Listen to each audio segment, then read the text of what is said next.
Shi duraan dursaa akkam jirtu siniin jecha obboloota keenya.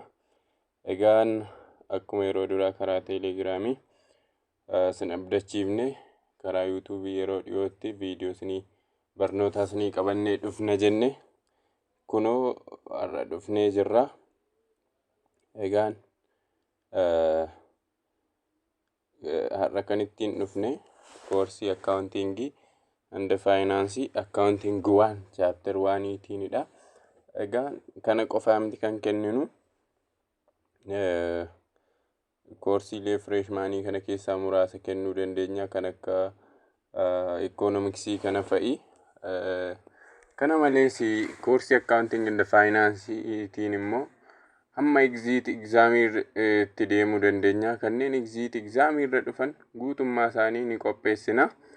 Egaa warra nan beeknee fi ani maqaan koo Galaanaa Daffaaruun jedhama. Yuunivarsiitii Finfinnee Departmentii Accounting and Finance waggaa lammaffaadha. Egaan ani qofaa koomitii hiriyoonni koo na duukaa jiru kanneen akka jiranus mootummaa. Innis Departmentii Accounting and Finance waggaa lammaffaati. Egaan isaan duukaa taanee koorsiilee garaa garaa isinii kennuuf jirra. Kanneen akka staatiksii faayillee itti dabaluu dandeenya. Staatiksii koorsii FB keessaa isa tokko kan ta'ee fi FB keessa kan baratan guutummaan kan fudhatanidha. Kanneen illee ni kennina jechuudha. Isin immoo subscribe gochuun nu bira dhaabbadha. Egaan har'aa accounting and finance chapter 1 kana maal jechuun eegalla jechuudha. Introduction to accounting and business kan jedhuun eegalla jechuudha. Egaan accountingii gaafa kaasnu businessii kaasuun dirqama jechuudha. Maaliifi gaheen accountingiin taphatu inni guddaanii businessii keessatti waan ta'eef jechuudha. Maaliifi amma ganaa gara fuulduraatti ilaalla waa'ee definition of accounting yeroo ilaallu accounting is a language of business jedha. Accountingiin afaan language. So it is the most important criteria in business jechuudha. Waan businessii keessatti baay'ee murteessaa ta'edha jechuudha accountingiin kanaafiyyuu. So kanaafi kan nuyi yeroo waa'ee accounting kaasnu definitionii businessii xiqqoo kaasuun dirqama nu barbaachisaa jechuudha. Mee haa eegallu gaa chapter objectivii chapterii kana keessatti maal ilaalla jechuudha. Jalqaba tokko jenne explain what accounting is. Accounting maal akka ta'e hubannoo isaanii arganna yookiin explain goona. Lama identify the users and the use of accounting kan jedhu. Useriin fayyadamtoonni accountingii fi faayidaa accounting kanallee ni ilaalla. Itiksii businessii keessatti bu'aa inni qabu ni ilaalla. Akkasuma accounting standard and measurement principle kan jedhullee ni ilaalla. Inni ka biraan monetary unit assumption fi economic entity assumption kan jedhu. Gara dhumaatti accounting equation fi component accounting equation warra jedhaman ni ilaalla. Dhumarratti financial statement kan jedhaman gosa afurtu jira. Isaaniin ilaalla. Amma danda'ame paartii lamatti kutee ibsuuf yaala. Paartii 1 amma murtaa'e irraa ibseen isa hafee paartii 2 irratti ibsa. Amma danda'ame immoo dafee baay'een keessan faayinaal akka fudhachuuf jirtan beekamaadha. Kanaafiyyuu aga danda'ame chapter 2 dafee isinii qaqqabsiisuuf nan yaala. Innis baay'ee murteessaa waan ta'eef chapter 2, 3, 5 kun baay'ee murteessoo fi konseptii gaarii kan nama barbaadanidha. Kanaaf amma danda'ame isaan isinii qaqqabsiisuuf yaala. Kanaafiyyuu mee definitionii business irraa kan the nature of business jedha toppikiin jalqaba. A business is an organization in which basic resources or inputs such as materials, labor are assembled and processed to provide good or service or outputs to customers jedha. Businessii jechuun maal jechuudha gaa? Businessiin an organizationii beezik riisoorsii ta'an kan akka maateeriyaalii laaborii kana assembil yookiin pirooses gochuun bifa guudis and servisiitiin maamiltoota isaa fi kan dhiyeessu jechuudha. Biizines jechuun orgaanaayzeeshinii beezik riisoorsii ta'an kanneen akka laaborii yookiin maateeriyaala kana assembil yookiin pirooses gochuun bifa guudis and servisiitiin maamiltoota isaaf dhiyeessu yeroo ta'u, biizines come in several types and size jedha. Biizinesiin kun immoo taayipii yookiin gosaa fi saayizii garaagaraa qabaachuu danda'a. Fakkeenyaaf small shop fudhachuu dandeenya, supermarketii, laawundarii kana fudhachuu dandeenya, hoteelsii, garaajii, educational institution, baankii, inshuraansii garaagaraa kana fudhachuu dandeenya jechuudha. Biizinesii kana immoo kiraateriyaa garaagaraa irratti hundoofne bakkee garaagaraatti qooduu dandeenya yookiin ramaduu dandeenya jechuudha. Fakkeenyaaf based on objective yookiin kaayyoo isaa irratti hundoofne profit making or not for profit making jennee qooduu dandeenya. Profit making gaafa jennu profitiif yookiin bu'aaf kan hojjetan jechuudha. Fakkeenyaaf meeshaa tokko bitee gurguree sanarraa bu'aa argachuu kan barbaadu yookiin merchandising business kan jennu tokko profit making dha jechuudha. Not for profit making organization gaafa jennu immoo maal jechuudha? Profitiif kan hin hojjennu fakkeenyaaf charity organization, Red Cross fudha yookiis fannoo diimaa isa jennu kana jechuudha. Warreen akkasii not for profit making organization jennee isaan ramannaa jechuudha. Inni lammaffaan based on function isaanii irratti hundoofne immoo akkamitti qooduu dandeenya? Service giving, merchandising, manufacturing, farming and etc. Kana jennee qooduu ni dandeenya. Service giving tajaajila hawaasaaf kan kennu fakkeenyaaf baasii magaalaa yoo fudhatte yookiin garaajii tokko fudhattanii servisii hawaasa yookiis immoo society tokkoof kennu jechuudha. Merchandisingiin immoo warra bitanii gurguran kanadha. Manufacturingiin oomisha irratti kan xiyyeeffatan yoo ta'u, farmingiin immoo dhimma qonnaa duukaa kan wal qabatudha jechuudha. Inni sadaffaan based on ownership. There are three common forms of business jedha. Businessii ownership formii isaanii irratti hundoofne bakka sadiitti qooduu dandeenya. Proprietorship, partnership, corporation or share company. Warreen kana deeply accounting keessatti illee ni ilaalla. Ammaaf garuu raafilii masaa maal akka ta'anii xiqqoo tuqnee dabarraa jechuudha. Just bakka accounting irratti gadi fageenyaan keessa gallee ni baranna waan ta'eef. Kanaaf iyyuu form of business ownership irratti hundoofne bakka sadiitti warra qoodne kana. First proprietorship maal jechuudha? A business generally owned by one person. Nama tokkoon yookiis immoo nam tokko resource qabu kana resource yookiin qabeenya qabu tokko ofuma isaatiin sana fide yookiis immoo sana maallaqa qabu sanaatiin ofuma dhuunfaa isaatiin yeroo biizinesii tokko eegalu yookaan raan godhu jechuudha. Nama tokkoon biizinesii raan ta'u sole proprietorship jedhama.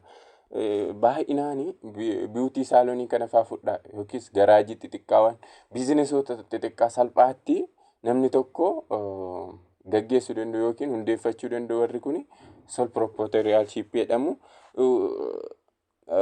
Owners receive any profit, suffers any loss and personally liable for all debts. Kana keessatti gaa sole proprietorship kun profitii ofuma isaan qooddata. Akkanuma immoo fakkeenyaaf riskii yookiin loosiin tokko kisaaraan tokko yoo isa qaqqabe liqaa sana yoo kaffaluu dadhabe jechuudha. Maal godha jechuudha? Maallaqa biizinesii sana alatti kiisii isaatti baasee liabilitii yookiis immoo liqaa sarra jiru sana kaffalaa jechuudha. Kanaaf iyyuu sole proprietorship kun unlimited liability qaba jennee darbuu dandeenya jechuudha. Inni lammaffaan partnership dha. Partnership owned by two or more person. Inni kun immoo namoonni lamaaf isaa walitti dhufanii resource isaanii kana combine godhanii yeroo biizinesii tokko eegaluu barbaadan yookiis biizinesii tokko eegalanii partnership jennaa jechuudha. Fakkeenyaaf dookteroota fudhaa. Dookteroonni tokko dhuunfaa isaaniitti mana yaalaa salphaa wayii banachuu danda'u. Akkas partnership. Fakkeenyaaf akkasuma gorsa seeraa kennuu warra barbaadan professional leegaalii warri ta'an kuni walitti dhufanii riisoorsii qabanii walitti fidanii gorsa seeraa kennuu fi yeroo biizinesii akkasii hundeessanii paartinarshiippii jedhama. Isaan warra akkasii kun immoo maal fa'i ta'uu danda'u akkuma fakkeenya kaasa riiteelii service type biizinesii kanadha baay'inaanii jechuudha. Isaan kunis akkuma proprietorship unlimited personal liability qabu jechuudha. Akkanuma yoo kasaaraan tokko isaan qaqqabe liqa isaan irra jiru kaffaluu fi biizinesiin sun yoo kasaare jechuudha. Amma fakkeenyaaf maal godhu jechuudha. Kan biizinesii sanarra darbe kiisii isaaniitii baasanii yookiin waan personaaliitti fayyadaman baasanii biizinesii sanaan alatti liqaa yookiin hidaa isaan irra jiru sana kaffaluu jechuudha. Kanaaf kan nuyi unlimited personal liability qabu kan nuyi jennuufi jechuudha. Inni sadaffaani corporation divided into share kan qoodamedha. It is separate legal entity organized under law of corporation jedha. Corporation kun garuu akkasuma miti separate legal entity dha. Legally kan hundaa'e. Karaa biraa maal jechuu dandeenya? A corporation is an artificial person. Akka personiitti yookiin akka namaatti ilaaluu dandeenya. Kana jechuun neemii mataa isaatiin kan hundaa'edha. Paartinerotaan alatti jechuudha yookiin sheerholderootaan alatti manaajimentiin isaa sheerholderootarraa adda kan ta'e baay'ee leegaalii kan ta'edha. Corporationiin akka warra sanii miti. Limited liability qaba. Fakkeenyaaf yoo akkuma dura jedhe kisaaraan tokko isa qaqqabe warri sheerholderoonni suni liability yookiin hidaa sana kan kaffalan yookiin liqa isaan irra jiru sana kan kaffalanii kiisii isaaniitii baasanii miti. Contributionii achi corporationii sana keessaa qaban sana qofaa dhabu malee kiisii isaaniitii baasanii liqa sana kaffaluu fi dirqama hin qabanii jechuudha. Corporationii keessatti. Kanaaf limited liability dha kan jennu. As keessatti immoo maali kan isin beekuu qabdan double taxation jira amma corporationii kana jechuun at corporation level taaksiin kaffala shareholderoonni suni bu'aa achirraa argatan irrattis taaksii dabalataa hin kaffalu jechuudha. Amma partnership keessatti bu'aama partnership irraa argatan sana irratti taaksiin irratti kaffalama malee at partnership level irratti taaksiin kaffalanii jechuudha. Partnership sun as keessatti garuu at corporation level at personal level corporationii keessatti garuu double taxation jira jechuudha gabaabumatti. Kanadha. Regardless of objective, size, function, and the form of ownership, all organizations are required to keep records showing their financial activity. This implies the fact that accounting is needed in all type of organization. Objective, size, function kanatu hin jedhini organization yookaan business kam keessattiyyuu accounting barbaachisaadha. Size isaa xiqqaa ta'es type isaa garaagaras ta'es financial recording hin barbaachisa waan ta'eef business tokko keessatti kanaafiyyuu kana record kan godhumu accounting waan ta'eef accountingin gosa businessii kam keessatti size function kana sana jedhee toon qoodiin hunda keessatti baay'ee murteessaa fi barbaachisaa kan ta'e jechuudha jechuudha. So erga businessii irratti amma kana dubbanne mee accounting maal akka ta'e ilaallu. What's the definition of accounting? Accounting is the process of identifying, measuring, recording, classifying, and communicating and interpreting the reports. Accounting jechuun maal jechuudha? Adeemsa yookiin process akkam gochuudha? Jalqaba adda baasu maaltu raawwate jedhanii lammaffaa measure gochuu, sadaffaa record gochuu, arfaffaa classify gochuu fi inni dhuma communicate gochuu. Garamitti to his interested user. Accounting consists of three basic activity. First, it identifies. Akkuma nama jedhe jalqaba adda baasa. Lammaffaa irratti record godha isa adda baasa identify maaltu ta'e jedhe. bitame gurgurame servisii kenne waan jedhu bifa kaashii immoo kireediitiidha waan jedhu identify godha. Isaa booddees identify godhe sana hin galmeessa bifa deebitiif kireediitiitiin. Sadaffaa irratti communicate the economic event of an organization to interested user. Bifa financial statementiitiin reporti godha yookiis immoo communicate godha interested useriisa. Interested useriinsa managementii ta'uu danda'a. External userii kan akka shareholderii ta'uu danda'a. Customerii, creditorii ta'uu danda'u. Warreen kanatti communicate godha jechuudha financial statementiitiin. Financial statementii akkuma isiniin jedhe fuulduratti ilaalla. Kanadha jechuudha accountingiin jalqaba identify gochuu, record gochuu, communicate gochuu dha. The accounting process include the bookkeeping function jedha. Accounting recording, accounting processing yookiin adeemsa accounting maalidha? Bookkeeping function includes godha jechuudha. Akka bookkeeping function gaafa jennu it is just recording of business activity. Bookkeeping maal irratti xiyyeeffata jechuudha? Record gochuu qofa irratti. But the accounting is wider than bookkeeping. Sanarra darbaadha jechaadha hojiin accounting. It includes activities such as designing the system of bookkeeping or recording. It includes preparation statement of financial report. Hojiin accounting akkuma isiniin jedhe record gochuu qofa otoo hin taane erga prepare godhe interpret godhe report godha jechuudha. Inni kun immoo eenyuun raawwatama jechaadha? It is performed by accountant. Namni hojii accounting kana hojjetu maal jedhama jechuudha? Accountant jedhama jechuudha. Accountant are more qualified than bookkeepers. They review the work of bookkeepers jedha. Accountantiin kun hojiin accounting kun qualificationii cimaa nama barbaada jechuudha hojjechuufi akka bookkeeper itoo hin taane more qualificationii nama barbaada jechuudha. Accounting is a language of business jedha. Akkuma duran siniin jedhe accountingin afaan businessii ta'eeti gargaara jechuudha. Afaan jechuun immoo akkuma beektan baay'ee murteessa akkuma ta'e jireenya dhala namaa keessatti accountingin businessii keessatti it is very crucial jechuudha. It can be viewed as an information system that identifies, measures, and communicates financial information about economic entities to interested persons. Akka information system itti ilaaluu dandeenya accounting jechuudha. More namni accounting barate booddeerra information system illee barachuu ni danda'a jechuudha. Degree lammaffaa kanneen kanatti illee so kanaaf accounting akka information system itti ilaaluu dandeenya.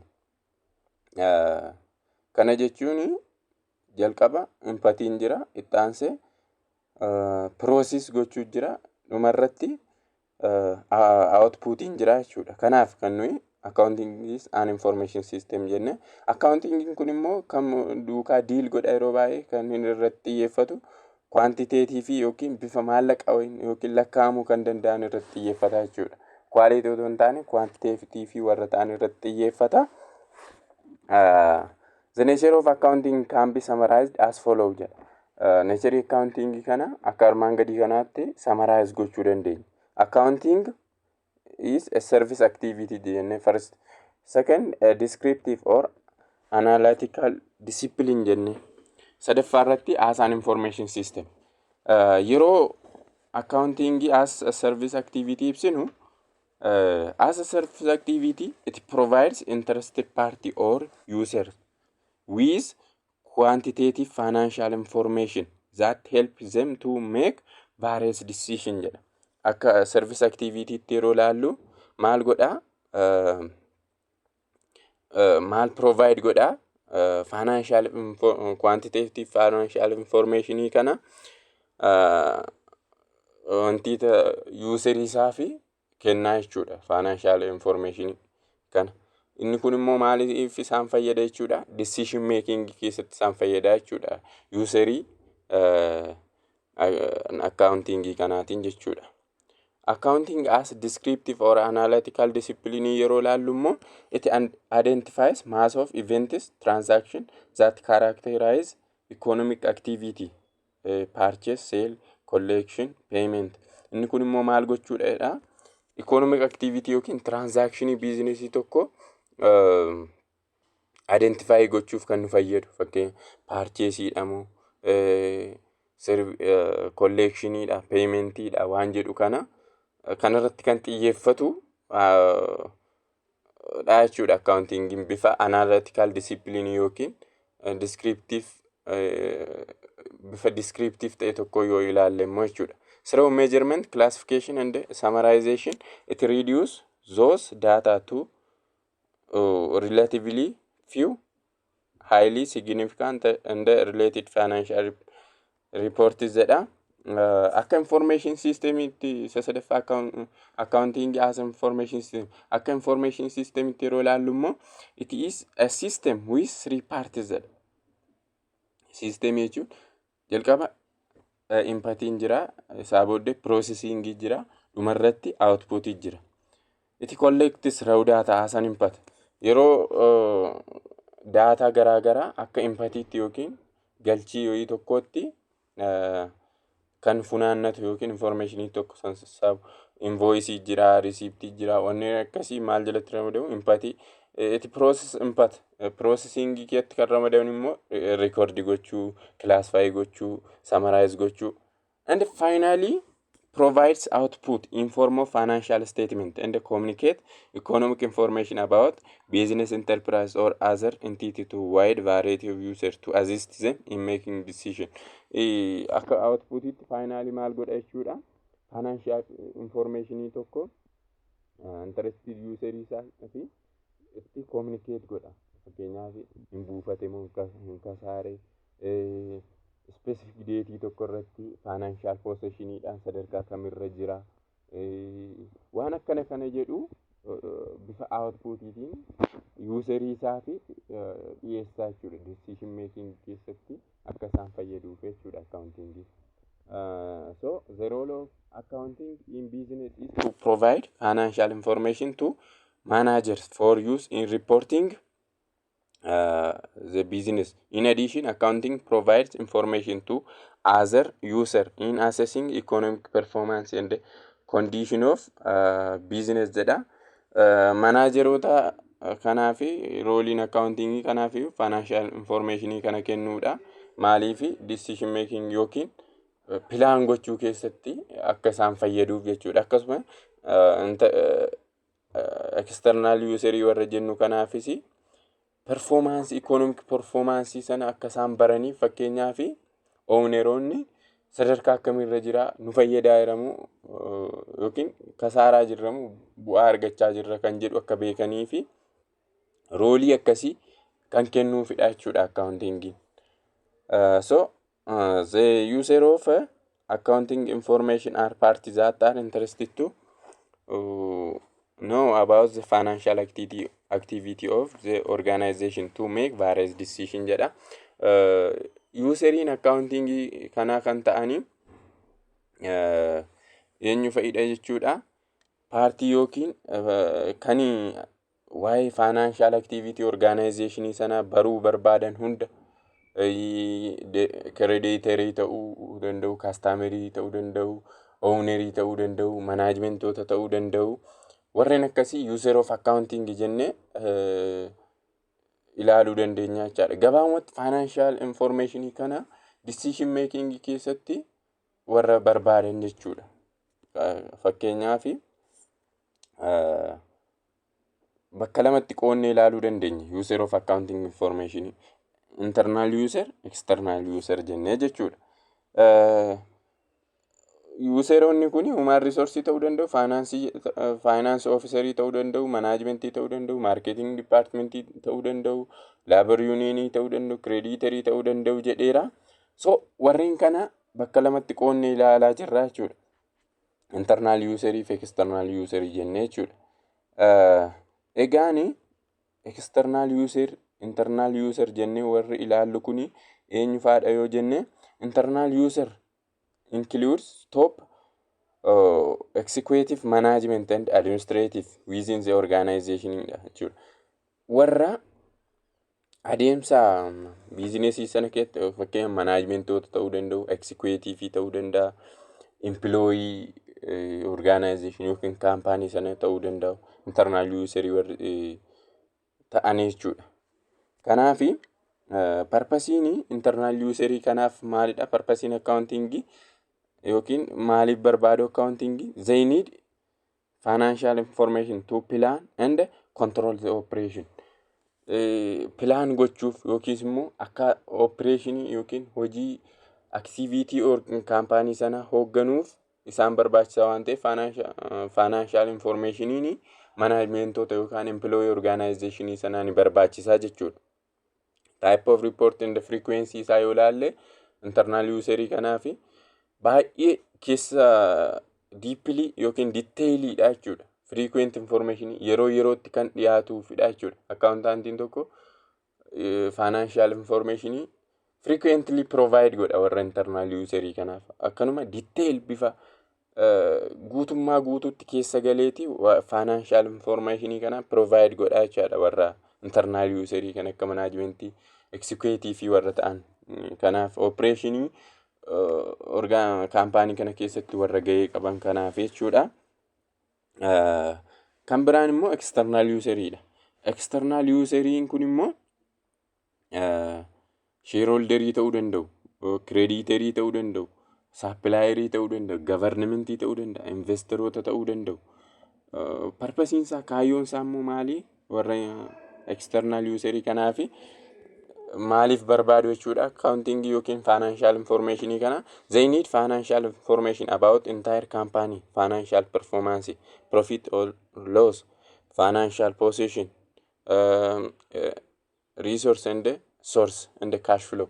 Maaliif barbaadu jechuudha? Gabaabumatti warri external user ta'an kun immoo kaampaaniin kun kasaaraa jiramoo buufachaa jira yookiis amma fakkeenyaaf creditorii yookiin namni kaampaanii sanaaf liqeesse confidence itti argachuuf kaampaanii sanaaf jechuudha. Sanaaf liqeessuun koo fayyadamaa na taasisa moo miidhamaa na taasisa waan jedhu baruu fi financial information kun isa barbaachisaa jechuudha. Kanaaf external user kana financial information kan barbaachiseef yookiin accounting kan barbaachiseef jechuudha. Yeroo baay'ee immoo type of report yookiin kan jennu financial information kun predictidha kan isaan barbaachisu. Predict report showing aggregate or company wide information in form of general purpose financial statement dha. Baay'ee details miti predict asimmoo yerootti miti maaliif pilaanii kaampaanii sana keessatti gahee agasmaran qaban waan ta'eef more predict yeroo murtaa'e keessatti financial reporting kan isaan barbaachisudha jechuudha. Isa kanadha external userii fi internal userii kan jennu. Gabaabumatti accounting akkam jennee qooduu dandeenya? Managerial accounting and financial accounting jenna. Managerial accounting kan jennu jedhamu akkuma amma jenne warra internal userii kana irratti xiyyeeffata jechuudha. Management process keessatti warra gahee qaban irratti xiyyeeffata. Financial accounting kan jennu immoo external userii warra akka creditoroota shareholderoota maal kan irratti kan xiyyeeffatudha jechuudha. Kanaaf managerial accounting and financial accounting jennee bakkee lamatti qooduu dandeenya jechuudha. Fundamental relationship in decision making jedha jalqaba event jira itti aansee accountant is analyze recording jedha. Then financial statement jedha dhumarra eenyutu jira? Useriitu jira. Jalqaba accountantiin event sana analyze godha. Sabooddee financial statement qopheessaa fi dhumarra eenyutu jira? Userii kan inni itti communicate godhu jechuudha. Mee evolution accounting kanaa ilaallu. Adeemsa yookiin guddina accounting kan accounting eessaa ka'e sadarkaa akkamirra kan jira kan jedhu. Accounting similar to other fields of study, accounting has evolved to meet increasing needs of society. akkuma fiildiiwwan garaagaraa akkaawuntiingiinis adeemsa garaagaraa keessa dhufeeti akkuma soosaayitii barbaachisummaan isaa dabalaa dhufe jechuudha hawaasa keessatti. Barbaachisummaan akkaawuntiingii kun akkuma dabalaa dhufe akkaawuntiingiin barbaachisummaan isaa dabalaa dhufe jechuudha. As an organization increase in type, size and complexity, the demand for financial information has increased jedha. Akkuma organizationiin typein isaa gosti isaa kun complexity isaa kun dabalaa dhufe fedhiin financial information barbaaduu isaanii kun dabalaa dhufe jechaadha.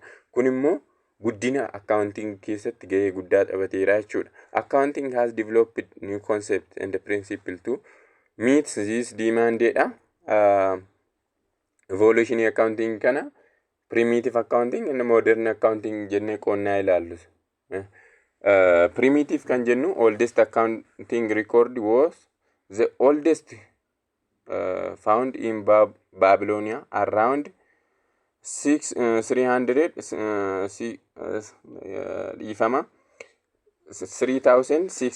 BC dha. Dhaloota Kiristoosiin dura bara 3600 keessa Baabilooniin sadarkaa guddaarra jirtu yeroo sana kan fayyadamamaa turedha jechuudha. Primitive accounting kan jennu. Primitive accounting deals with limited aspect of transaction jedha. Primitive accounting kuni transaction murtaa'oo ta'an qofa irratti kan hojjetu. More systematic kan hin taane jechuudha.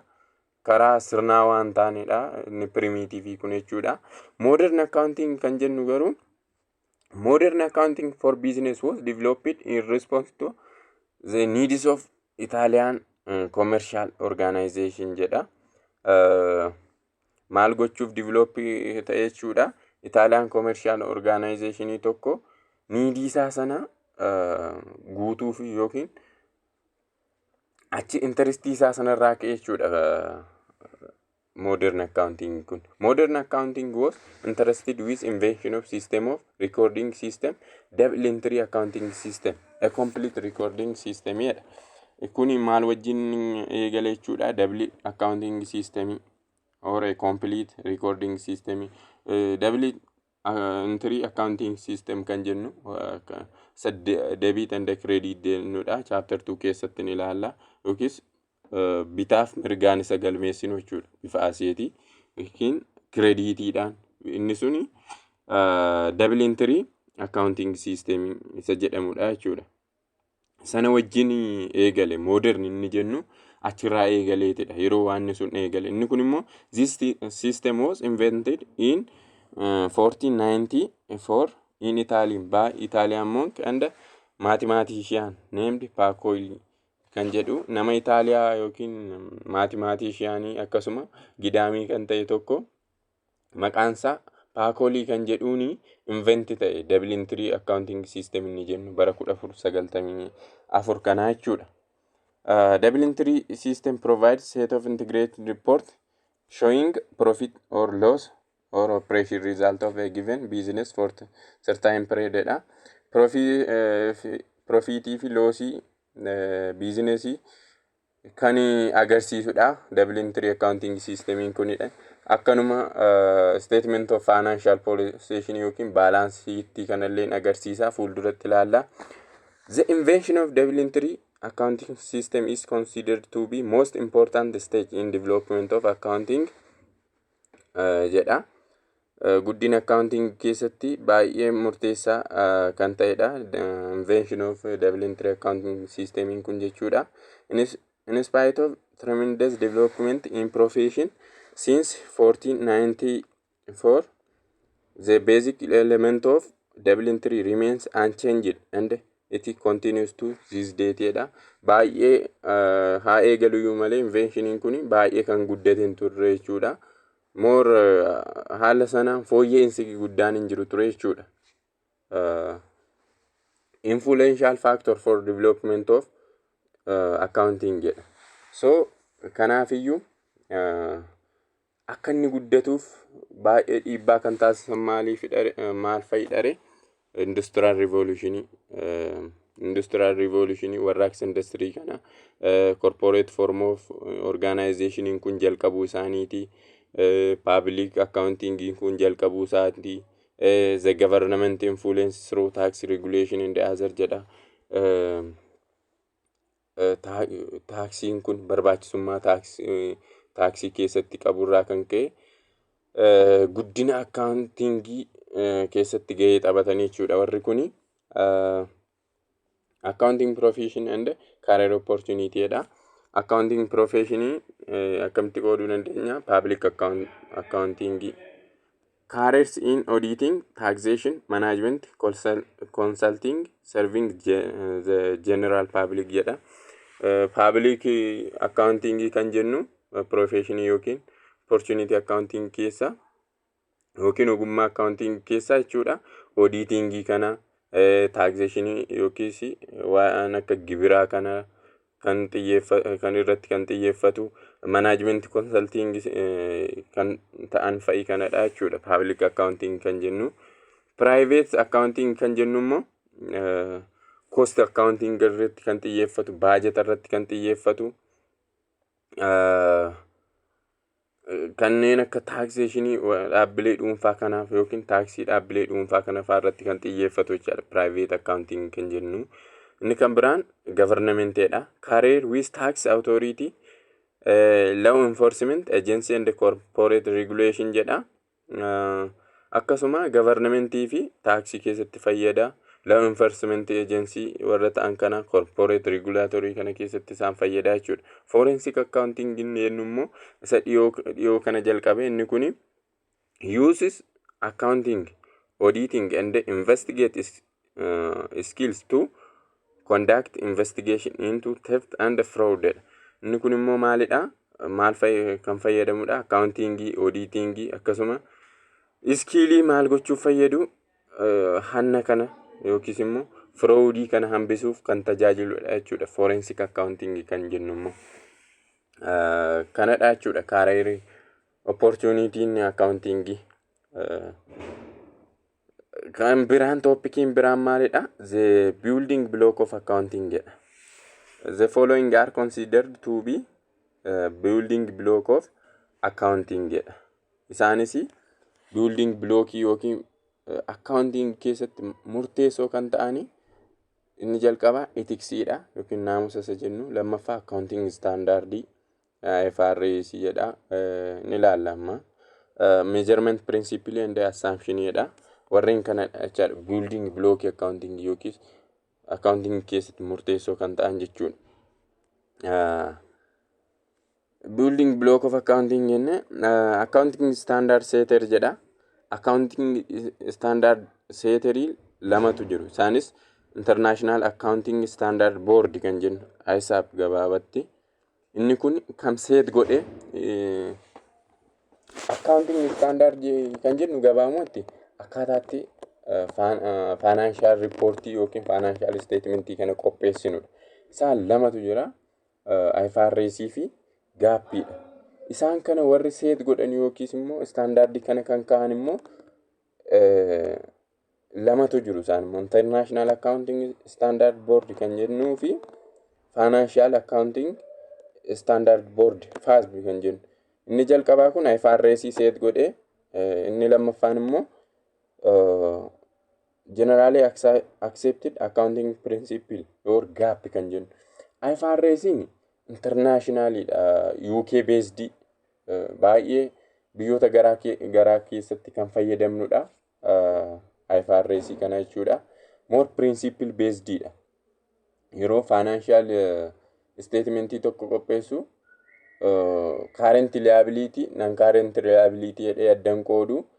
Lammaffaa waan garaa irraa adda ta'e jechuudha. Gaappii isan American based ta'e kanarra IFRS kuni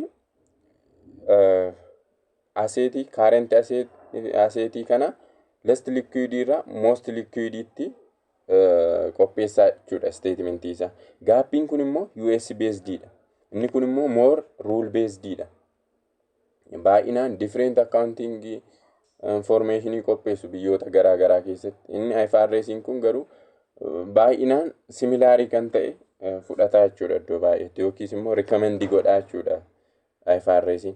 Gaappiin kun more rule based dha. Inni lammaffaani current liability non current liability jedheetu adda qoodee dhiyeessa yeroo financial statement tokko qopheessu yookiin balance sheet yeroo qopheessu jechuudha. Lammaffaan immoo gara most liquid irraa gara least liquid gaafa jennu salphaatti immediate use itti kan itti fayyadamuu dandeenyu kaashii waan akkasiifaa kana.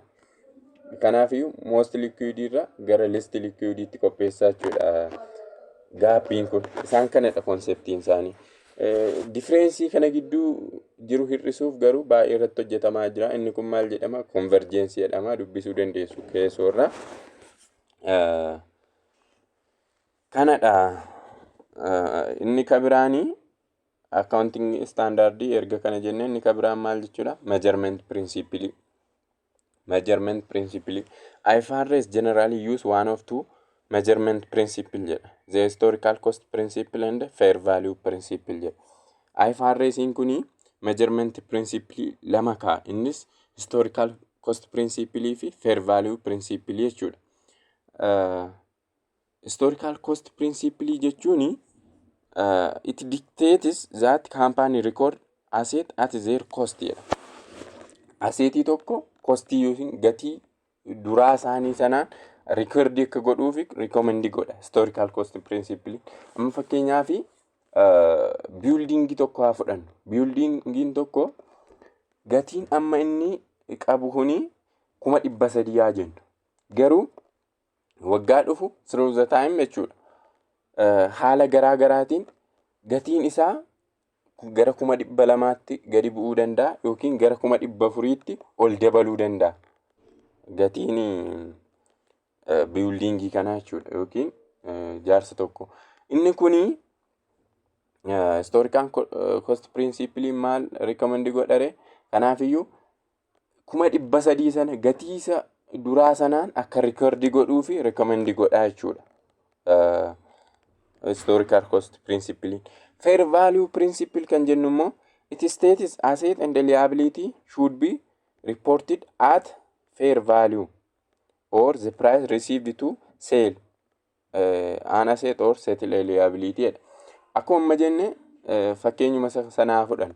Buildingin suni bara kana 300,000 gatiin isaa jechuudha. Akka kanaa jennee haa fudhan. Haala garaa garaatiin immoo yookiin sababa garaa garaatiin gara 400tti guddachuu danda'a yookiin gara 200,000tti gadi bu'uu danda'a jechuudha. So kanaafiyyuu maal gochuu qabna? Akka fair value principleetti gatiin inni amma irra jiru yoo 400tti ol guddateera ta'e 400 sanaan akka nuyi galmeessinu recommend nu godha. Yoo 200tti gadi bu'ee yoo ta'e 200 sanaan akka galmeessinuuf recommend nu godha jechuudha. Measurement principle. Example kana ilaala. Example or measurement principle. Assume ABC company purchase a machine jedha. A date of purchase January 1, 2019 at bir 100,000, 50,000 and 50,000 jedha. Price listed by seller jedha. Buyer initial offer to buy at the 100,000 and 20,000 jedha. Asset valued for property tax jedha. Isuma ilaaltan kana market value on December 31, 2019 at bir 200,000 and 50,000 jedha. 250,000 kana. Question: at what amount should ABC company record this equipment on its accounting records on January 2019 jedha. 1A by cost principle jedha. B by fair value principle jedha. Yeroo by cost principle gaafa jennu January 1, 2019 kana irratti gatiin isaa meeqadha? 150,000 kana. Kanaafiyyuu akka cost principleetti 150 kanaanii galmeessuu qabna jechuudha. By fair value principle yoo market value amma irra jiru kanaan jechuudha. Yookiis 250 kanaan galmeessuu qabna jechuudha. Solution isaatti gaafa dhumnu.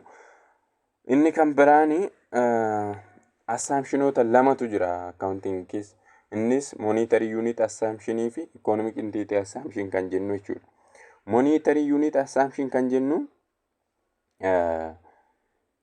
include accounting records only transaction data that can be expressed in monetary terms. Accounting keessatti record kan transaction record ta'uu qabu kan bifa monetariitiin ibsamuu danda'u.